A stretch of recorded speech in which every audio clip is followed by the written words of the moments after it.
Ako po, my brothers and sisters, ladies and gentlemen, isa po akong scholar, graduate po ako ng Abogasa. Ako po si Attorney Kay Laurente. Pinag-aral po ni Pastor Kibuloy. Kasama po ng actually 60,000 na po ang scholar since 2003 ni Pastor Kibuloy. Bakit nga ba? Ganun na lang ang pagmamahal ni Pastor Kibuloy sa kabataan. Kung bigyan ko lang kayo ng little background, kasi syempre marami kong naririnig, di ba, tungkol kay Pastor. Si Pastor Apollo C. Kibuloy po, ang pamilya niya, nanay tata niya, si Jose at si Maria, galing po ng Lubao, Pampanga. Tapos, dahil nasa kahirapan, nakarating yung pamilya nila sa Mindanao. Pinanganak si Pastor sa Davao City. Ang napaanak sa kanya, mga IT din, bagobo, lata. So kung baga makita mo, talagang galing sa hirap si Pastor. Biktima rin siya ng kahirapan. Na kahit po yung pagkain lang, nahirapan po sila. Imagine niyo po, syempre dahil sa isang maliit lang sila na small town lang po sila doon sa Davao City. At saka yung kanyang tatay, farmer lang po, magsasaka lang po. Nang may kapehan sila, 6 months may makain, 6 months wala namang makain. Dahil po walang makain, nangungutang na lang po sila. Kaya po, naging traumatic ang kanyang kabataan na time po kasi nga wala sila makain. Hanggang may naawa kay Pastor, bakit may nayaan yung bata na nakatayo po ang araw para lang umutang? Bigyan niyo naman siya ng pagkain. Ganun po kahirap ang buhay nila, Pastor. Hanggang sa paglaki po, from grade 5 po hanggang tapos ng high school si Pastor, lumipat naman si Pastor, pinadala siya sa Parang, Cotabato, kasama ang mga Magindanawan doon, mga Muslim doon. Nahirap din po makapag-aral si Pastor. Sa murang edad po, nagtatrabaho na siya. Dumaan na po siya ng sigidoring, alam niyo yung sa mga malalaking barko. Siya po, ginawa ni Pastor yan. Siya naging baker, nag-save po sa mga tindahan, may coffee shop po sila. Kapihan po, maliit na kapihan, may tindahan. Siya po, pag uwi po ng bahay, siya nag-bake na ng mga produkto nila hanggang sa pag-visit na lang yan. Lumaki po talaga siya na siya naghirap. Imagine niyo po, dahil sa kahirapan, biktima po siya ng kahirapan. Wala siyang masuot na yung ang ginagamit na lang niya pangsuot po, pambabae pa, yung sa ating niya pa. At saka, kung ang iba yung kasi mga kaklase niya, sinisira na lang yung mga saang sapatos, siya hindi. Dahan-dahan po na ingat si Pastor sa paggamit ng kanyang sapatos. Dahil po hindi nila ma-afford kahit po ng sapatos, kahit sinelas, ganun kahirap. In fact, kung college, muntik na hindi makapagtapos si Pastor. Buti na lang may isang Bible college na free scholarship. Kaya po nakagraduate siya. Sa madaling sabi, biktima po ng kahirapan din si Pastor. Mas mahirap pa po siya sa inyo kung titingnan nyo. Pero, nung naging evangelist na si Pastor at nakita niya ang dami-dami palang mahihirap sa buong Pilipinas na nung pagkarga niya sa mga bata, malnourished na, talagang walang nakain. Ano ang pangako niya? Dahil nga, ang isang Pastor Kibuloy po, mabait, maka-Diyos, maka-tao, pure po ang puso ni Pastor. Nung sinabi na nga ako niya, pag ako po, Ama, Diyos, pagpapalain niyo ako, malaking bahagi po ng panalangin, blessings, ibabahagi, ibibigay ko po sa mga naghihirap. Kaya po, nung dahan-dahan po, kasi dumaan din ang Kingdom of Jesus Christ, kasi Pastor ang nagpatayo ng September 1, 1985, hirap na hirap din po. Kahit sa pagkain, naghihintay lang po sila na sa palengke ng, alam mo yung paggabi na, pagtapon, itapon na lang yung mga karne, yung mga gulay, yung dahil pabulok na, yun na lang hinihintay nila kasi mura na lang. Ganun po kahirap. Pero, paano napalago ni Pastor?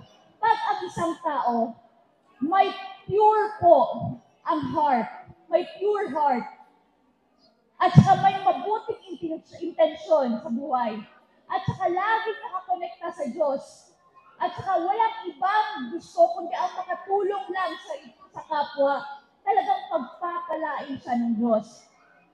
Kaya po, ang naging therapy po ni Pastor, dahil kahit na biktima po siya ng kahirapan, nung nagbigyan na po siya ng mga pagpapala, una niyang tinulungan ang mga kabataan.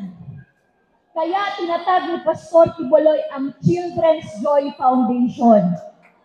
Sa Children's Joy Foundation na itinatag ni Pastor, libre po ang pagkain ng mga batang ito. Libre po may tirahan na sila. Libre po ang pag-aaral.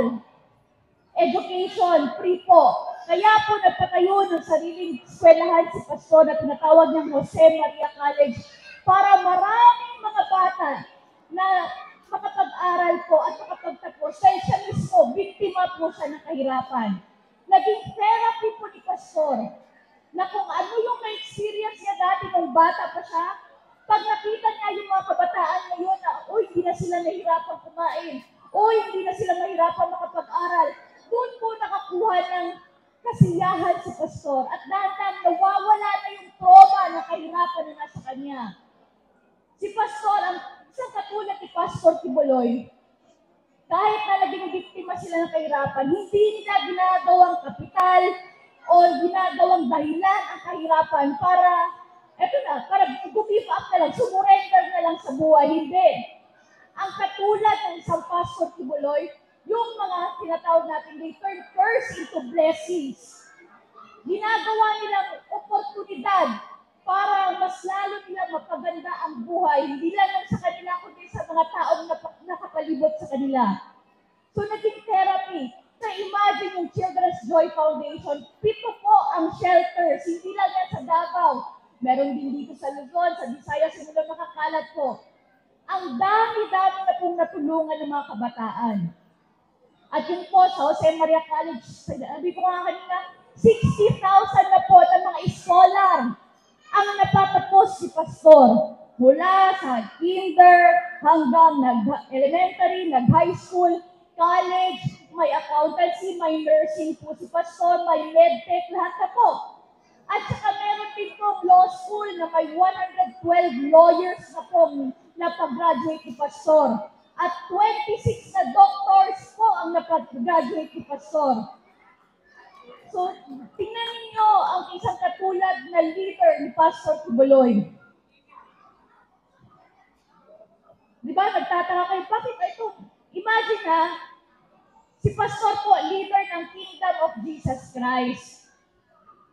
Worldwide organization, isang relihiyon, wala yung budget katulad ng sa gobyerno. Nauupo na lang sila, tapos meron kayo, ito yung budget mo ng Department of Education para sa taong ito, billions yan. Very bigyan, ikaw, may 500 billion ka, Department of Education, kunwari. Ikaw, Department of DPWH, Public Works and Highways, meron kang ganitong billion. Diba? So, sa kanila, implement na lang. Pero ang isang Kingdom of Jesus Christ sa isang simbahan, walang ganong budget. Pero paano nagawa ni Pastor Tibuloy yun? Diba? Dahil po yan sa meron siyang vision. Ang vision niya is wala ng kabataan as much as possible na maghihirap para lang makakain at para lang makapag-aral. Hindi na nila ma-experience yun. At nagawa ni Pastor yan sa maliit niyang organisasyon na tinatawag natin Kingdom of Jesus Christ. Libre pagkain, libre po ang edukasyon, libre po doon sa amin ang dental at saka medical services, libre po ang bahay namin. Again, walang budget yun. Paano nagawa? Dahil isa siyang leader, hindi siya isang politician. Leader na may utak at saka may puso. Alam niya kung paano dapat i-manage ang pera. Alam niya kung paano i-inspire at i-empower ang mga taong nakapalibot sa kanya. Kaya po, in just 4 decades, nag-start po actually, naging worldwide na yan 30 years pa lang, 20 years pa lang ang Kingdom of Jesus Christ, worldwide na po. Ganun po ang kapasidad ng isang Pastor Apollo C. Quiboloy. Napamahalan na po ang Kingdom of Jesus Christ at napalago niya po, isa lang siya. Wala pong backup yan ng mga taga-abroad, taga-Amerika, wala po. At ang pinamumunuan ni Pastor, hindi po mga yayaman yan. Kaya nga dati kinukutya pa yung mga miyembro. Inaalipin kayo. Pero bakit napalago? Dahil iba ang leadership ni Pastor. Pamilya tayong lahat at saka sabay-sabay tayong aangat. Sabay-sabay tayo na talagang i-enjoy ang mga pagpapala na ibibigay ng Diyos. At kaya proud po kami sabihin na may Exhibit A po ang leadership ng isang Pastor Apollo Quiboloy.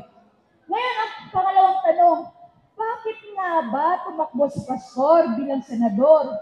Gano'n naman pala, okay naman po talaga si Pastor sa Kingdom of Jesus Christ. Marami siyang natutulungan, nagagawa niya yung ministry niya, napalago niya ang ministry niya. Pero bakit niya pa kailangan tumakbo bilang senador? Oo nga, dahil wala po siyang choice.